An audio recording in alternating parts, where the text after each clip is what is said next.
مسنونہ کے بعد میں نے آپ حضرات کے سامنے قرآن مجید کے 29ویں پارے سورہ ملک کی پہلی 2 آیتیں آپ حضرات کے سامنے تلاوت کی ہیں۔ اللہ رب العالمین نے اس آیت کریمہ کے اندر ہمیں اور آپ کو پیدا کرنے کا مقصد بتایا۔ انسان کو اس دنیا میں پیدا کرنے کا مقصد بتایا۔ آئیے پہلے آیت کریمہ پر غور کر لیتے ہیں۔ تبارک الذی بیدہ الملک، بڑی بابرکت والی ہے وہ ذات جس کے ہاتھ میں ساری کائنات کی پاور ہے، جس کے ہاتھ میں ساری کائنات کی طاقت ہے، جس کے ہاتھ میں ساری کائنات کی حکومت ہے۔ وَهُوَ عَلَىٰ كُلِّ شَيْءٍ قَدِيرٌ، اور وہ ہر چیز پر قادر ہے، ساری کائنات کا کنٹرول اس کے ہاتھ میں ہے۔ اب یہاں پہ اللہ رب العالمین نے یہ دعویٰ کیا کہ میں ہر چیز پر قادر ہوں، ساری کائنات کا کنٹرول میرے ہاتھ میں ہے۔ اب اس دعوے کی دلیل اللہ رب العالمین نے دوسری آیت میں دیا کہ الذی خلق الموت، اس اللہ رب العالمین نے موت کو بنایا، والحیات، اور زندگی کو بنایا۔ اب یہاں ایک بات معلوم ہوتی ہے کہ موت بھی اللہ کی ایک چیز ہے، ایک مخلوق ہے۔ ہم لوگ کیا سمجھتے ہیں کہ انسان مر گیا، انسان کے مر جانے کا نام موت ہے، جبکہ ایسا نہیں ہے۔ موت بھی اللہ کی ایک مخلوق ہے، جیسے جنات ہے، فرشتے ہیں، ایسے موت بھی اللہ کی ایک مخلوق ہے، ایک چیز ہے۔ اس لیے مسلم شریف کے حدیث میں آتا ہے کہ کل قیامت کے دن جب اللہ کی عدالت میں حساب و کتاب ہو جائے گا اور یہ فیصلہ ہو جائے گا کہ جنتی لوگ جنت کے اندر چلے جائے، جہنمی لوگ جہنم کے اندر چلے جائے، تو اللہ رب العالمین موت کو ایک دمبے کی شکل میں، ایک میڈھے کی شکل میں لائے گا اور فرشتہ آواز لگائے گا کہ اے جنتیوں، کیا تم اسے پہچانتے ہو؟ جنتی لوگ کہیں گے جی ہاں ہم اسے پہچانتے ہیں، یہ موت ہے۔ پھر جہنمیوں سے کہا جائے گا کہ اے جہنمیوں، کیا تم اسے پہچانتے ہو؟ جہنمی لوگ کہیں گے جی ہاں ہم تو اسے پہچانتے ہیں، یہ تو موت ہے جو دنیا میں ہمیں آئی تھی۔ میرے پیارے بھائیوں، جب جنتی لوگ موت کو پہچان لیں گے اور جب جہنمی لوگ موت کو پہچان لیں گے، فَيُذْبَحُ، تو پھر اس کو ذبح کر دیا جائے گا، اس موت کے گلے کے اوپر چھری چلا دی جائے گی، یعنی کل قیامت کے دن موت کو بھی موت آ جائے گی۔ اس کے بعد فرشتہ آواز لگائے گا یا اہل الجنت خلود لا موتا، کہ اے جنتیوں تم سن لو، آج کے بعد تم کو موت نہیں آئے گی، اب تم کو جنت کے اندر ہمیشہ کے لیے رہنا ہے۔ اور اے جہنمیوں تم بھی کان کھول کر سن لو، آج کے بعد تم کو موت نہیں آئے گی، آج کے بعد تم کو جہنم کے اندر رہنا ہے۔ تو میرے پیارے بھائیوں، اس حدیث سے پتہ چلتا ہے کہ موت بھی ایک چیز ہے، ایک مخلوق ہے۔ الذی خلق الموت، اس اللہ رب العالمین نے موت کو پیدا کیا، والحیات، اور زندگی کو بنایا۔ اب سوال یہ ہے کہ اللہ رب العالمین نے موت اور زندگی کو کیوں بنایا؟ اگر زندگی دی تو پھر موت کیوں دی؟ اور پھر موت دی تو پھر دوبارہ زندگی کیوں دے گی؟ اللہ رب العالمین نے موت اور زندگی کو کیوں بنایا؟ میرے پیارے بھائیوں، اسی کیوں کا جواب اللہ رب العالمین نے دوسری آیت میں دیا، اگلے ہی آیت میں دیا کہ لِيَبْلُوَكُمْ أَيُّكُمْ أَحْسَنُ عَمَلًا۔ اللہ رب العالمین نے موت اور زندگی کو اس لیے بنایا تاکہ وہ تمہارا امتحان لینا چاہتا ہے، تاکہ وہ تمہاری پریکشا لینا چاہتا ہے، تاکہ وہ تمہیں جانچنا چاہتا ہے کہ تم میں سے کون اچھا کام کرتا ہے، تم میں سے کون احسن کام کرتا ہے، تم میں سے کون نیک کام کرتا ہے۔ تو اس آیت کریمہ سے پتہ چلا کہ اللہ رب العالمین نے موت اور زندگی کا یہ جو سسٹم بنایا ہے، یہ اس لیے بنایا ہے تاکہ اللہ رب العالمین ہمارا امتحان لینا چاہتا ہے، ہماری پریکشا لینا چاہتا ہے کہ ہمارے بندوں میں کون مجھے خوش کرنے والے کام کرتے ہیں، کون جنت میں جانے والے اعمال کرتے ہیں اور کون جہنم میں جانے والے اعمال کرتے ہیں۔ تو اس آیت کریمہ سے پتہ چلتا ہے کہ یہ موت جو ہے یہ اللہ تعالیٰ کی طرف سے ایک امتحان ہے۔ اگر اللہ رب العالمین نے ہمیں ہمیشہ زندگی دی ہوتی، ہمیں کبھی موت نہ آتی، تو پھر یہ امتحان پورا نہیں ہوتا۔ ہمیں موت آتی ہے اور ہم اپنی مقررہ حدود زندگی گزار کر کے اللہ کے پیارے ہو جاتے ہیں، تب جا کے یہ ایگزام پورا ہوتا ہے، اور اس ایگزام کا جو رزلٹ ہوگا وہ کل قیامت کے دن ہمیں اور آپ کو دیا جائے گا۔ اب سوال یہ ہے کہ کیا دنیا میں کوئی ایسا ہے جس کو موت نہیں آئے گی، جس کو موت سے چھوٹ ہو؟ تو اس کا جواب اللہ رب العالمین قرآن مجید سورہ آل عمران میں دیتا ہے کہ کل نفس ذائقۃ الموت، کہ میرے بندو کان کھول کے سن لو، ہر نفس کو موت کا مزہ چکھنا ہے، ہر انسان کو مرنا ہے، ہر آدمی کو مرنا ہے، ہر جاندار کو ایک دن بے جان ہونا ہے، غریب کو بھی مرنا ہے اور امیر کو بھی مرنا ہے، بادشاہ کو بھی مرنا ہے اور فقیر کو بھی مرنا ہے، نیک کام کرنے والا بھی دنیا سے جا رہے ہیں اور برے کام کرنے والے بھی دنیا سے جا رہے ہیں۔ کل نفس ذائقۃ الموت، ہر نفس کو موت کا مزہ چکھنا ہے، ہر انسان کو ایک نہ ایک دن مرنا ہے۔ اب اس کے بعد اللہ فرماتا ہے وَإِنَّمَا تُوَفَّوْنَ أُجُورَكُمْ يَوْمَ الْقِيَامَةِ، اور اے لوگو کہیں تمہارے دماغ میں یہ غلط فہمی نہ جنم لینے لگے کہ مرنے کے بعد تو سارا کچا چھٹا ختم ہو جاتا ہے، مر گئے ساری کہانی ختم ہو جاتی ہے۔ نہیں نہیں، وَإِنَّمَا تُوَفَّوْنَ أُجُورَكُمْ يَوْمَ الْقِيَامَةِ، جب تم مر جاتے ہو تم کو قبر کے اندر رکھا جاتا ہے، تم کو برزخ کی زندگی میں رکھا جاتا ہے، پھر اس کے بعد قیامت کا دن قائم ہوگا، میدان محشر قائم ہوگا، حساب و کتاب لیا جائے گا، ایک ایک عمل کا تمہارا پورا بدلہ دیا جائے گا۔ تم نے دنیا میں جیسا عمل کیا ہوگا اچھا یا برا، اس عمل کے مطابق کل قیامت کے دن اللہ رب العالمین تمہارے اعمال کا پورا بدلہ دے گا۔ اب اس کے بعد اللہ فرماتا ہے کہ حقیقی کامیابی کیا ہے، کامیاب کس کو کہتے ہیں؟ ایک دنیا دار انسان کے نظریے سے دیکھا جائے تو کامیابی کا مطلب یہ نکلتا ہے کہ دنیا کی تمام عیش و آرام کی چیزیں اس کے پاس موجود ہو جائے۔ اگر کوئی آدمی بزنس مین ہو تو اچھا خاصا بزنس مل جائے، کوئی نوکری پیشہ کی تلاش میں ہو تو اچھی نوکری مل جائے، اچھا سا جاب مل جائے، اس کے بچے چین و سکون کے ساتھ اپنی زندگی کو گزارنے لگے، تو ہم کہتے ہیں کہ بھائی وہ آدمی کامیاب ہے۔ لیکن یہ کامیابی نہیں ہے، اللہ کی نظر میں یہ کامیابی نہیں ہے۔ تو پھر حقیقی کامیابی کیا ہے، اصل کامیابی کیا ہے؟ اللہ فرماتا ہے قرآن مجید کے اندر فَمَنْ زُحْزِحَ عَنِ النَّارِ وَأُدْخِلَ الْجَنَّةَ فَقَدْ فَازَ۔ اللہ رب العالمین جن لوگوں کو جہنم کے عذاب سے بچا لے گا اور جن کو جنت میں داخل فرما دے گا، فقد فاز، وہی آدمی اللہ کے یہاں کامیاب ہونے والا ہے۔ میرے پیارے بھائیوں، دنیا میں عیش و آرام کا ہونا کامیابی کی دلیل نہیں ہے۔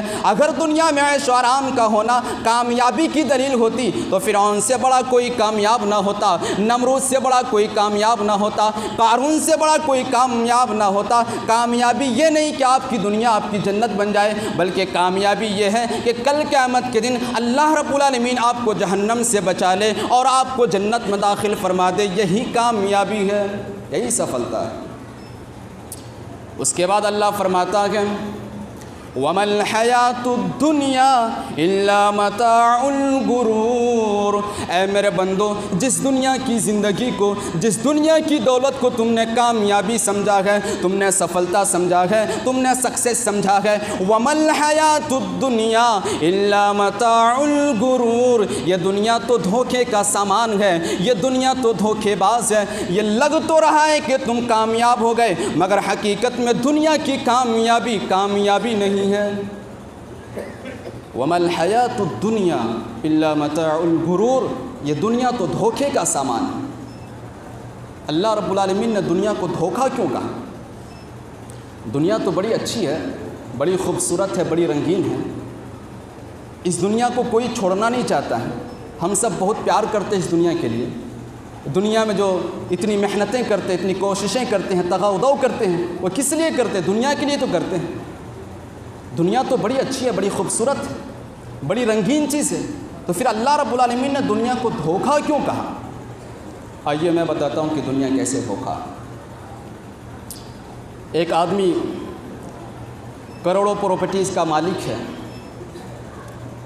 عیش و آرام کی تمام چیزیں اس کے پاس میسر ہیں، موجود ہے، اس کے پاس دولت کی ریل پیل ہے، اتنی دولت ہے کہ وہ خود کیلکولیٹ نہیں کر پا رہا ہے۔ ایک دن ایسا آتا ہے کہ موت کا فرشتہ اس کے پاس پہنچتا ہے اور اس کی روح کو قبض کر لیتا ہے، اس کے جسم سے اس کی روح کو نکال لیتا ہے۔ کروڑوں جائیداد کا مالک چند بھر میں زندہ سے مردہ بن جاتا ہے۔ اس کے تمام دولت اس کے وارثین کے ہو گئی۔ وہ بندہ جنہوں نے اپنی پوری زندگی ایک گھر کو بنانے میں لگا دیا، جیسے ہی اس کی روح اس کے جسم سے نکلتی ہے، اس گھر کا مالک کوئی اور ہو جاتا ہے۔ اس کے تن کا کپڑا بھی نہیں چھوڑا جاتا، اس کو بھی اتار لیا جاتا ہے۔ وہ امیر ترین آدمی جو 1000 روپیہ میٹر کپڑا پہننا کرتا تھا، آج اس کو ایک معمولی سے کفن کے کپڑے میں کفنایا جا رہا ہے۔ وہ انسان جس کے تجوری میں کبھی کیش کی کمی نہیں رہتی تھی، آج اس کے کفن میں نہ کوئی پاکٹ ہے، نہ اس پاکٹ میں کوئی پاکٹ منی ہے۔ میرے پیارے بھائیوں، وہ انسان جب باتھ روم میں نہانے کے لیے جاتا تو 2 گھنٹہ نہاتے رہتا تھا۔ سر پہ الگ شیمپو لگا رہا ہے، چہرے پہ الگ فیس واش لگا رہا ہے، جسم پہ الگ صابن لگا رہا ہے، جو اپنے برانڈیڈ صابن سے ہی نہایا کرتے تھے۔ لیکن آج وہ اتنا بے بس ہو چکا ہے، اتنا کمزور ہو چکا ہے کہ آج دوسرے لوگ اس کو نہلا رہے ہیں، آج دوسرے لوگ اسے غسل دے رہے ہیں، اور وہ یہ کہہ بھی نہیں سکتا کہ بھائی پانی زیادہ گرم ہو گیا، مجھے تکلیف ہو سکتی ہے، پانی زیادہ ٹھنڈا ہے، مجھے تکلیف ہو سکتی ہے۔ وہ کچھ کہنے کی بھی پوزیشن میں نہیں ہے۔ میرے پیارے بھائیوں، وہ انسان جو کبھی دوسروں کے سامنے اپنے کپڑے کو نہیں اتارتا تھا، آج وہ اتنا بے بس ہو چکا ہے کہ آج دوسرے لوگ اس کو ننگا کر کے نہلا رہے ہیں، اس کو غسل دے رہے ہیں۔ میرے پیارے بھائیوں، وہ بندہ جب اگر ایک علاقے سے دوسرے علاقے میں جانا ہوتا تھا تو اپنی کار سے جایا کرتے تھے، گاڑی سے جایا کرتے تھے، لیکن آج وہ اتنا بے بس ہو چکا ہے کہ آج 4 لوگوں کے کاندھے کے اوپر اس کا جنازہ قبرستان کی طرف لے کے جایا جا رہا ہے۔ قبرستان لے گئے، قبر میں اتار دیے۔ اس کے بچوں نے کفن دفن میں بڑی محنت کی، بڑی کوشش کی، لیکن بچوں نے بھی دفنانے کے بعد ہاتھ جھاڑ کر واپس گھر کو آ گئے۔ 2 دن 3 دن تک بچوں کو بڑی یاد آئی، ابو جان کی بڑی یاد آئی، امی جان کی بڑی یاد آئی، لیکن وقت کے ساتھ ساتھ اس زخم پر بھی مرہم لگ گیا۔ بچے بھی بھول گئے کہ ہمارے باپ بھی کوئی چیز تھے، ہماری ماں بھی کوئی چیز تھی۔ وَمَا الْحَيَاةُ الدُّنْيَا إِلَّا مَتَاعُ الْغُرُورِ، اور دنیا کے پیچھے جان دینے والوں، اور دنیا کو اپنے سب کچھ سمجھنے والوں، اور دنیا کے چکر میں موت کو بھول جانے والوں، اور دنیا کے چکر میں پڑھ کر آخرت کو بھول جانے والوں، اور دنیا کے چکر میں پڑھ کر اپنے رب کو، اپنے خالق کو، اپنے کریٹر کو بھول جانے والوں۔ وَمَا الْحَيَاةُ الدُّنْيَا إِلَّا مَتَاعُ الْغُرُورِ، یہ دنیا تو دھوکے کا سامان ہے، یہ دنیا تو دھوکے باز ہے۔ اس دنیا نے آج تک کسی کے ساتھ وفا نہیں کیا۔ دنیا میں بڑے فرعون آئے، بڑے قارون آئے، بڑے نمرود آئے، ارے اس دنیا میں بہت بڑی بڑی ہستیاں آئے، اپنے آپ کو رب کہنے والا، اپنے آپ کو خدا کہنے والا بھی اس دنیا میں آیا، لیکن اس دنیا نے ان کے ساتھ بھی وفا نہیں کیا۔ ایک دن ایسا آیا کہ ان کو اپنا سب کچھ چھوڑ کر اس دنیا سے جانا پڑا۔ وَمَا الْحَيَاةُ الدُّنْيَا إِلَّا مَتَاعُ الْغُرُورِ، یہ دنیا تو دھوکے کا سامان ہے، یہ دنیا تو دھوکے باز ہے۔ میرے پیارے بھائیوں، ذرا سوچو اس دنیا کے بارے میں کہ موت کسی کو نہیں چھوڑتی، اور یہ بھی فائنل نہیں کہ موت کب آ جائے گی۔ یہ مت سوچئے کہ 40 سال کا ہو جائیں گے، 60 کے ہو جائیں گے، 70 کے ہو جائیں گے تبھی ہمیں موت آئے گی، نہیں۔ کیا ہم نے موت کبھی بھی آ سکتی ہے؟ کیا ہم نے جوانوں کے جنازے نہیں پڑھے ہیں؟ کیا ہم نے جوانوں کو مٹی نہیں دیے ہیں؟ کیا ہم نے جوانوں کے جنازے نہیں پڑھے ہیں؟ کوئی ایکسیڈنٹ میں مرتا ہے، کوئی کینسر میں مرتا ہے، کسی کو کچھ ہو رہا ہے، کسی کو کچھ ہو رہا ہے۔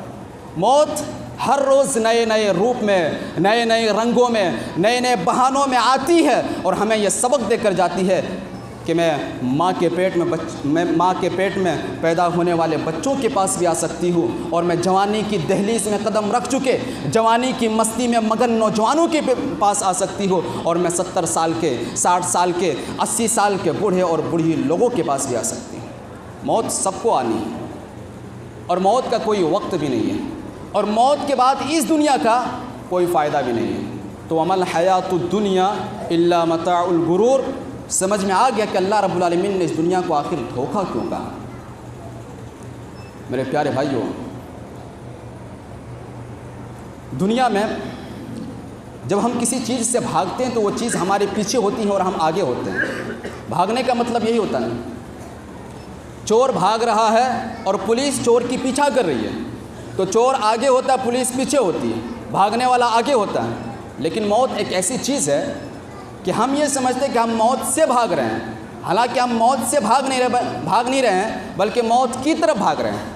ہم روزانہ ایک ایک منٹ، ایک ایک سیکنڈ، ایک ایک گھنٹہ روزانہ ہم موت سے قریب ہو رہے ہیں۔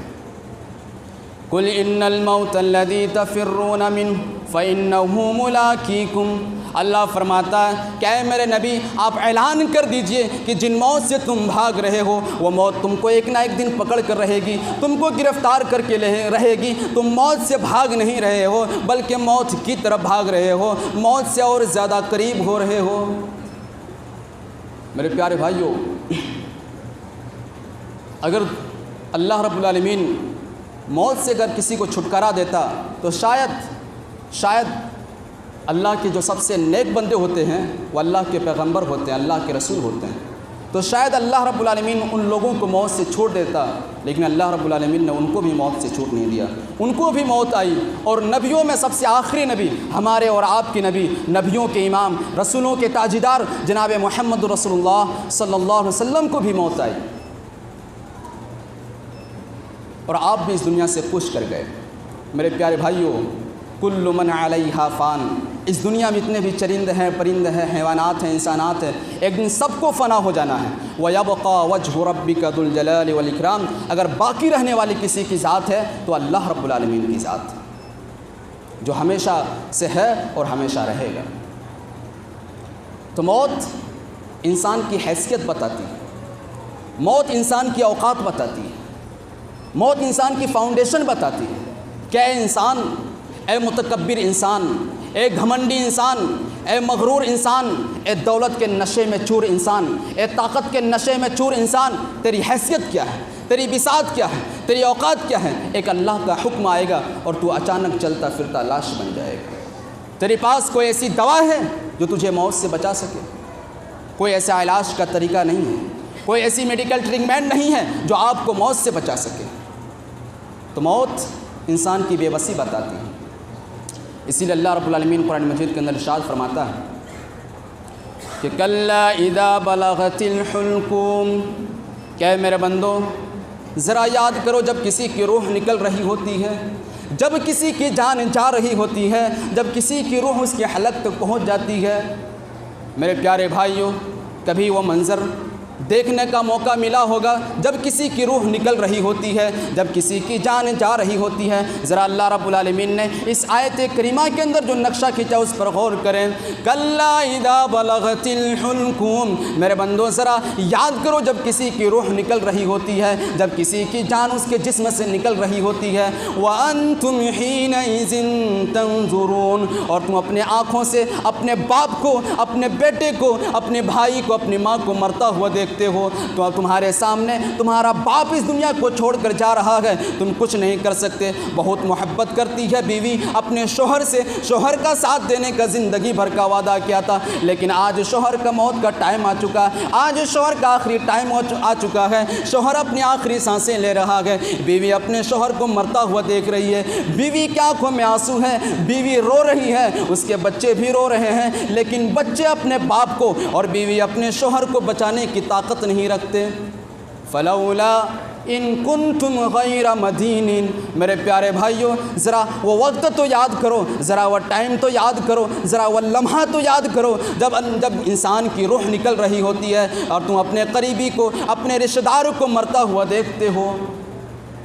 وَنَحْنُ أَقْرَبُ إِلَيْهِ مِنْكُمْ وَلَكِنْ لَا تُبْصِرُونَ، اور تمہیں ایسا لگتا ہے کہ مرنے والے کے سب سے زیادہ قریب تم ہو، جو آدمی مر رہا ہے اس کے بیڈ کے پاس تم بیٹھے ہو، اس کے سر کے پاس تم بیٹھے ہو، حالانکہ تم سے بھی زیادہ قریب تمہارا رب ہے۔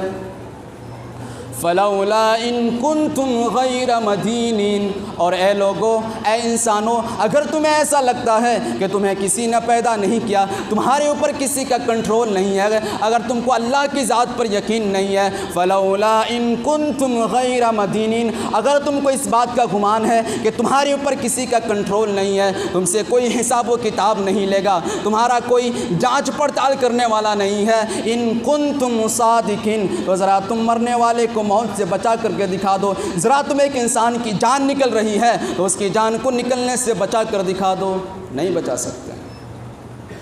ایک ٹائم ایسا آتا ہے کہ ڈاکٹر بھی کہتا ہے کہ جناب اس کو دوا کی نہیں، اب دعاؤں کی ضرورت ہے، آپ کا کیش آپ کی تجوری میں دھرا کے دھرا رہ جائے گا، آپ کی اولاد، آپ کے بچے آپ کو دیکھتے ہی رہ جائیں گے، لیکن نہ آپ کی اولاد آپ کو موت سے بچا سکے گا، نہ آپ کا کیش آپ کو موت سے بچا سکے گا۔ جب موت آئے گی تو پھر کوئی نہیں آپ کو بچا سکے گا۔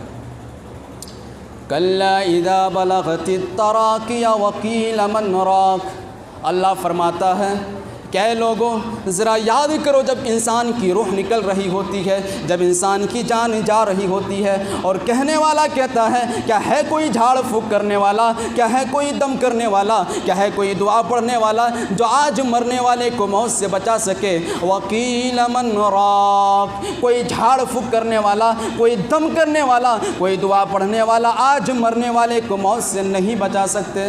والتفت الساق بالساق، اور انسان کی ایک پنڈلی دوسرے پنڈلی سے مل جاتی ہے۔ وظن انہ الفراق، اور انسان مرنے لگتا ہے، جب اس کی روح جسم سے نکلنے لگتی ہے تو انسان بھی سمجھ لیتا ہے کہ آج اپنے گھر والوں سے دور ہونے کا ٹائم آ چکا ہے، آج اپنے بیٹوں سے، اپنی بیٹیوں سے دور ہونے کا ٹائم آ چکا ہے، آج اپنے بیوی سے دور ہونے کا ٹائم آ چکا ہے، آج اپنے گھر سے نکلنے والے ہیں، آج اپنے گاؤں کو چھوڑنے والے ہیں، اپنے دوستوں کو چھوڑنے والے ہیں، اور آج میں ایسی جگہ جا رہا ہوں جس جگہ جانے کے بعد کوئی انسان آج تک واپس نہیں آیا۔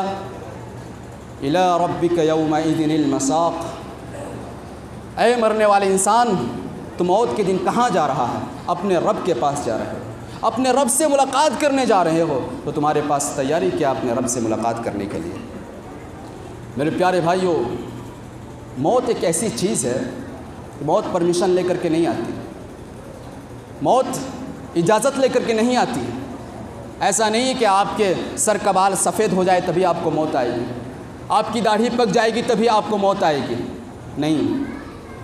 موت بچوں کو بھی آتی ہے، جوانوں کو بھی آتی ہے، اور بوڑھے لوگوں کو بھی آتی ہے، اور موت اتنا سخت ہے، موت اتنا خطرناک چیز ہے، اتنا بے رحم ہے کہ موت کو اس سے کوئی مطلب نہیں کہ باپ کے انتقال کے بعد اس کے چھوٹے چھوٹے معصوم بچوں کا کیا ہوگا، اس کی پڑھائی کون کرے گا، اس کی پرورش کون کرے گا، اس کو دیکھ بھال کون کرے گا۔ موت کو اس سے کوئی مطلب نہیں، موت کو اس سے کوئی مطلب نہیں کہ ماں کے انتقال کے بعد اس کے معصوم سا بچہ، اس کو دودھ کون پلائے گا، اس کی پرورش کون کرے گا، اس کی دیکھ بھال کون کرے گا۔ موت کو اس سے کوئی مطلب نہیں۔ میرے پیارے بھائیو، ہم روزانہ کسی نہ کسی میت کی خبر سنتے ہیں، نماز جنازہ پڑھتے ہیں، کتنے لوگوں کو ہم نے اپنے ہاتھوں سے غسل دے چکے ہیں، مٹی دے چکے ہیں، نماز جنازہ پڑھ چکے ہیں، لیکن ہمیں کبھی اپنی موت یاد نہیں آتی، لیکن ہمیں کبھی اپنا انجام یاد نہیں آتا کہ ہمارا بھی یہ انجام ایک دن ہونے والا ہے۔ آج ہم اپنے بہترین کپڑوں پہ نمائش کر رہے ہیں، کل یہی سفید کپڑے ہمیں بھی پہنایا جائے گا۔ آج ہم اپنے اونچی اونچی بلڈنگوں میں داد عیش دے رہے ہیں، کل اسی اندھیری کوٹری میں، اسی منو مٹی کے اندر ہمیں بھی جانا ہے، لیکن موت آج ہمیں یاد نہیں آتی۔ اللہ کے نبی فرماتے ہیں کہ اکثروا ذکر حازم اللذات الموت، یعنی لذتوں کو توڑ دینے والی چیز موت کو زیادہ سے زیادہ یاد کرو۔ دنیا لذتوں کی چیز ہے، کھانے کی لذت ہے، پینے کی لذت ہے، سیکس کی لذت ہے۔ آج انسان دنیا کی لذتوں میں پڑا ہوا ہے، اگر اس لذت کو کوئی توڑ سکتی ہے تو وہ موت ہے۔ موت کو زیادہ سے زیادہ یاد کرو۔ میرے پیارے بھائیوں، ابن ماجہ کی صحیح روایت ہے، حضرت براء ابن عازب فرماتے ہیں کہ ایک انصاری صحابی کا جنازہ تھا، ہم اللہ کے نبی کے ساتھ جنازے میں شریک تھے۔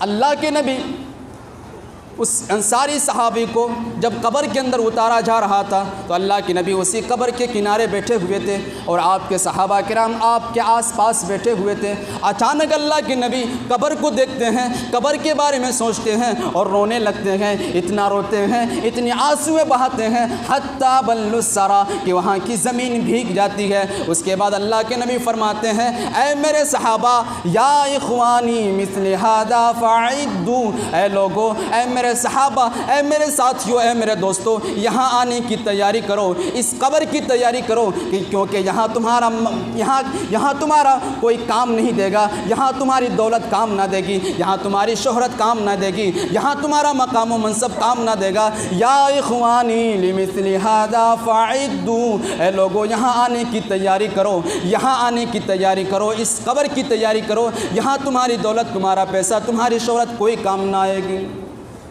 میرے پیارے بھائیوں، ذرا سوچئے کہ اللہ کے نبی، ہم سب جانتے ہیں کہ اس دنیا میں اگر اللہ رب العالمین کے بعد کسی کا مقام ہے تو وہ اللہ کے نبی کا ہے، اور آپ کے صحابہ کرام، ان کا بھی اللہ کے نبی کے بعد سب سے زیادہ مقام و مرتبہ ہے۔ اللہ کے نبی قبر کو دیکھ کر رو رہے ہیں اور آپ اپنے صحابہ کو کہہ رہے ہیں، ان صحابہ کرام کو جنہوں نے پوری زندگی میں کبھی نماز نہیں چھوڑی تھی، کبھی چغلی نہیں کیا تھا، کبھی جھوٹ نہیں بولا تھا، کبھی غیبت نہیں کیا تھا، کوئی گناہ کا کام نہیں کیا تھا، ان لوگوں سے خطاب کر کے فرما رہے ہیں کہ اے لوگوں اس قبر کی تیاری کرو۔ لیکن آج ہم مسلمانوں کا کیا حال ہے؟ ہم قبرستان میں جاتے ہیں، اگر 2 منٹ زیادہ ہو جائے تو لوگ غصہ ہو جاتے ہیں، مولوی صاحب جنازہ جلدی پڑھائیے، ہمیں جانا ہے، کاروبار میں جانا ہے۔ لوگ قبرستان میں جا کے مذاق اڑاتے ہیں، ٹھٹھے اڑاتے ہیں، ایک دوسرے کی غیبت کرتے ہیں، چغلی کرتے ہیں، جھوٹ بولتے ہیں، کھینی کھاتے، بیڑی پیتے ہیں۔ قبر میں بھی، قبرستان میں بھی جانے کے بعد ہمیں اپنی موت یاد نہیں آتا، ہمیں اپنا انجام یاد نہیں آتا، وہاں جا کے بھی سیلفی لیتے ہیں لوگ۔ میرے پیارے بھائیوں، اس دن کی تیاری کرو۔ اللہ رب العالمین قرآن مجید کے اندر ارشاد فرماتا ہے کہ یا ایھا الذین آمنوا اتقوا اللہ ولتنظر نفس ما قدمت لغد، کہ لوگوں، اے ایمان والو، اس کل کی تیاری کرو، یعنی آخرت کی تیاری کرو۔ آج ہم اس دنیا میں کل کے لیے بہت پریشان ہیں، ہر آدمی کل کے لیے بہت پریشان ہے، 20 سال آگے کی پلاننگ کرتے ہیں۔ ہم چاہتے ہیں کہ ہم اتنا چھوڑ کر کے جائیں کہ ہمارے بعد ہمارے بچے کسی کا محتاج نہ رہیں، اور شریعت آپ کو منع بھی نہیں کرتی۔ ایک اچھے فیوچر کی آپ تیاری کر رہے ہیں، ایک اچھے بھوشیہ کی اگر آپ تیاری کر رہے ہیں، کوئی غلط بات نہیں ہے، آپ کیجئے، لیکن کیا یہ نادانی نہیں ہے؟ کیا یہ بیوقوفی نہیں ہے کہ ہم اس دنیا کی فیوچر کی تیاری کر رہے ہیں، جہاں کی اس دنیا کی فیوچر میں 20 سال 40 سال 50 سال رہنا ہے، اور اس کے بعد ہمارے بچوں کو اپنی زندگی گزارنی ہے، ہم یہاں کی تو فکر کر رہے ہیں لیکن اس کل کی تیاری نہیں کر رہے ہیں۔ تو اللہ رب العالمین ایمان والوں سے خطاب کرتا ہے کہ اے لوگوں، اس کل کی تیاری کرو، آخرت کی تیاری کرو، قبر کی تیاری کرو، کیونکہ وہاں کوئی تمہارا کام نہیں دے گا۔ میرے پیارے بھائیوں، آخر میں اللہ رب العالمین سے دعا کرتے کہ اللہ رب العالمین ہم تمام مسلمانوں کو موت آنے سے پہلے موت کی تیاری کرنے کی توفیق عطا فرمائے، ہم تمام مسلمانوں کو قرآن و حدیث کے مطابق اپنی زندگی کو گزارنے کی توفیق عطا فرمائے۔ آمین۔ وآخر دعوانا الحمدللہ رب العالمین، والسلام علیکم۔